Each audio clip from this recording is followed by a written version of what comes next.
From the University of Florida's College of Journalism and Communications, you're watching WUFT News.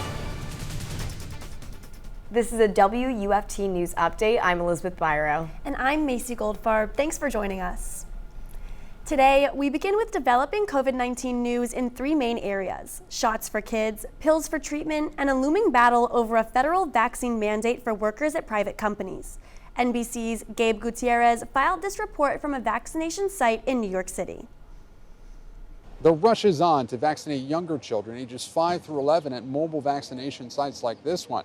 Meanwhile, Pfizer is out with new encouraging data this morning about the antiviral pill to treat COVID that it's developing. The company says that according to a study, the pill reduces the risk of hospitalization and death in high-risk adults by 89%. Pfizer's CEO says the company now plans to submit the results to the FDA for emergency use authorization by Thanksgiving. Now, this comes a day after the UK approved a separate antiviral pill developed by Merck. An FDA advisory panel is set to consider that pill here in the U.S. by the end of this month. Meanwhile, the Biden administration has just announced a sweeping COVID vaccine mandate for employers with more than 100 workers. By January 4th, they'll be required to ensure that their workers are vaccinated or are tested weekly. Several GOP-led states say they are already planning to sue.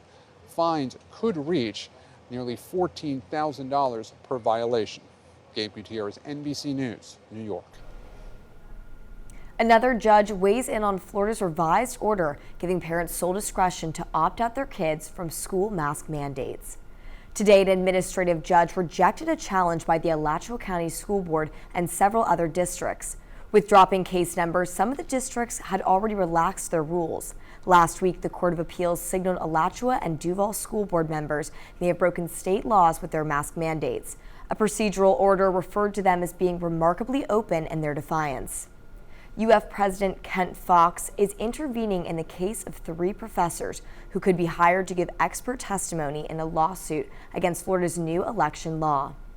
3 election experts were recently not approved for outside pay to testify in that case. They were told it would have to be on their own time and their own dime as pro bono work. President Fox says he's instructed the Conflicts of Interest Office to reverse that decision. He's also named a task force to come up with more general advice for outside conflicts, including when UF professors might testify in cases where their employer, the state of Florida, is a party. Today, the Gainesville-Alachua County Association of Realtors held a drive-through food drive. WUFT's Kassidy Ebrahimi shows us how this will benefit the Bread of the Mighty Food Bank. Just in time for Thanksgiving. This food is invaluable. Soups, potatoes, gravy, cereal, and several other non-perishables. Bread of the Mighty Food Bank Development and Communication Director Lisa Mueller knows the donations are needed in the community. The entire week of Thanksgiving, schools aren't available. Our children don't have anywhere to eat. And with 1 in 4 children in Alachua County hungry and food insecure, this means everything to our families. The Thanksgiving food drive accepted monetary and food donations. Becky Smallwood helped coordinate the drive. By donating as much as we can, hoping that we can get, reach as many families as possible. The drive's goal is to raise $5,000 in addition to the donated goods. Mueller is thankful for the donations this holiday season. Please don't stop giving. Don't stop thinking there's not a need out there or that it's just stopped like everything else. We need all the help we can. With every donation, a need is met. Kassidy Ebrahimi, WUFT News. The Realtors have another charity effort in the works for this holiday season. Next up is a toy drive to help the Partnership for Strong Families. Gainesville is planning for cold night homeless shelter rules Saturday, Sunday, and Monday. And today's wet weather will delay the downtown festival and art show until Sunday. To find out just how cold it will get, we turn to UF forecaster Julia Haley. Yes, it was a rainy and windy day today on campus.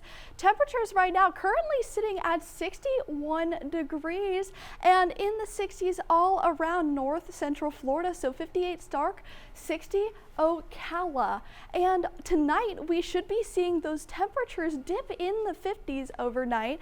And of course that rain will continue to persist into Saturday. Of course, with this temperature drop, we are going to be seeing some unusually low highs for this time of year. So 53 Gainesville for Saturday, 52 Stark, 54 Ocala. And that's all because this low pressure zone is going to be making its way through north central Florida. So Friday evening, we should be seeing a lot of that moisture as well as into Saturday. And hopefully by Sunday, this low pressure system will exit Florida and we should be seeing some clearer skies ahead. Of course, our future rain, we are expecting about 2 to 3 inches of rain in Gainesville as well as St. Augustine and 4 inches of rain in Perry. So you may want to have your rain jacket and umbrella handy.